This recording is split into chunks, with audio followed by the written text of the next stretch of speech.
February 15th. February 15th. In many cases, you can get health insurance for less than $100 a month. Just go to healthcare.gov to figure out how to sign up. February 15th. Oh. Thanks, Obama. Thanks, Obama. Well, that's kind of curious. A BuzzFeed video with our president, and you may remember around Christmas time, we had the pajama boy, and that was a lot of criticism. The guy sitting there in his jammies with his big cup of coffee. The whole thing was designed as this presidential video on BuzzFeed was, trying to get millennials to sign up for health care. With Miranda Kahn, J.D. Hayworth, back with you now on America's Forum. And Miranda, yesterday was supposed to be the last day to sign up for Obamacare. And according to the Department of Health and Human Services, more than 10 million people have signed up during this enrollment period. But there seems to have been a little glitch that happened Saturday that kept at least, 500,000 people from signing up. Now some states are offering extensions, but will an extension help or hurt Obamacare? Or help or hurt Americans, too. Joining us with more on this story, health policy expert Betsy McCaughey, who's phoning in from the Big Apple, and in our Newsmax TV newsroom, Nick Tate, Newsmax deputy health editor. Nick is also the co-author of Da Vinci's Baby Boomer Survival Guide. We welcome you both back to America's Forum. Betsy, does Obamacare survive no matter the problems it has as a program? Well, the question is, are American consumers going to survive? Remember when we had choice?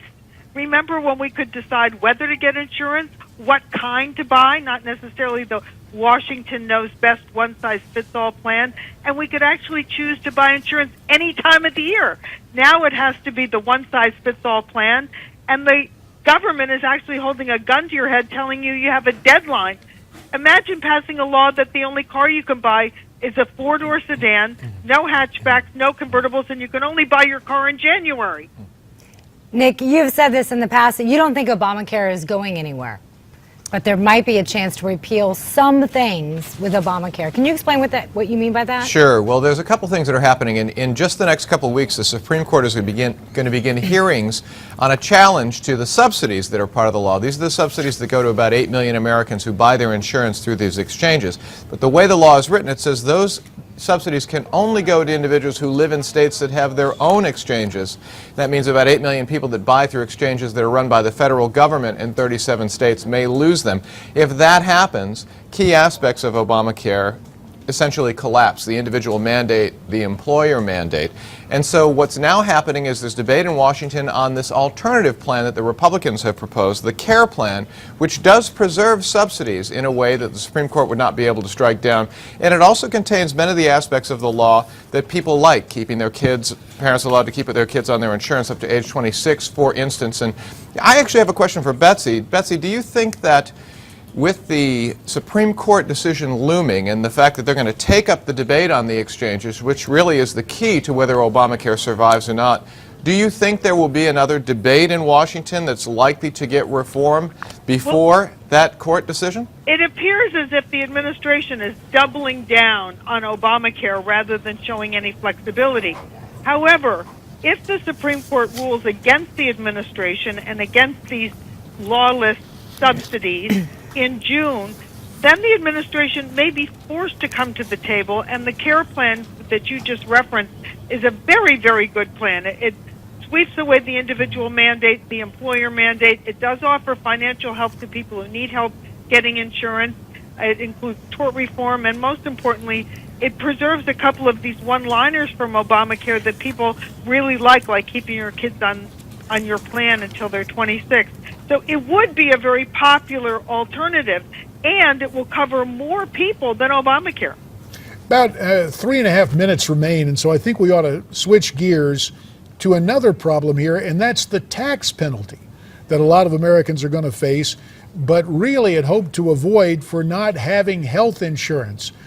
First of all, what is that tax penalty going to turn out to be? Well, it's 1% of your adjusted gross income for 2014.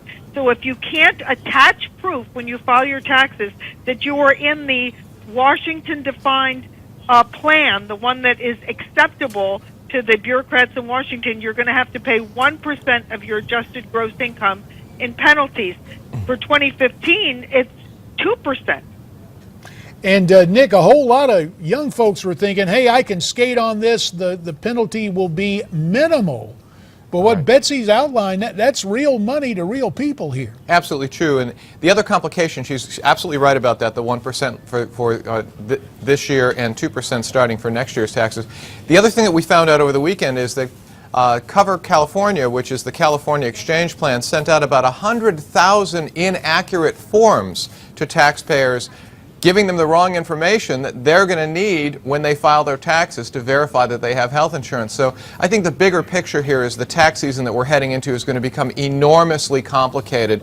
The taxes that you are estimating for last year are the basis for those subsidies, and I think a lot of people who are getting those subsidies this year for their health insurance are going to find that they owe more because they underestimated how much they earned last year. The other thing is, if you get those subsidies now, it could be by June the Supreme Court will jettison them. So the subsidies you have now could be gone by the end of the year unless we get the real reform that Betsy's talking about that may happen after that Supreme Court decision in June. So the bottom line is there's a tremendous amount that's up in the air, and we know that what the economy does not like is uncertainty and confusion. So what advice would you give people that we're now scaring them at home that didn't, especially those millennials out there that thought they were going to get away with paying less than $100? What advice would you give them today? Well, first of all, don't be bamboozled by the president's sales pitch. It kind of reminds me when he was standing between two ferns and said you can buy a health plan for the same price as a cell phone contract.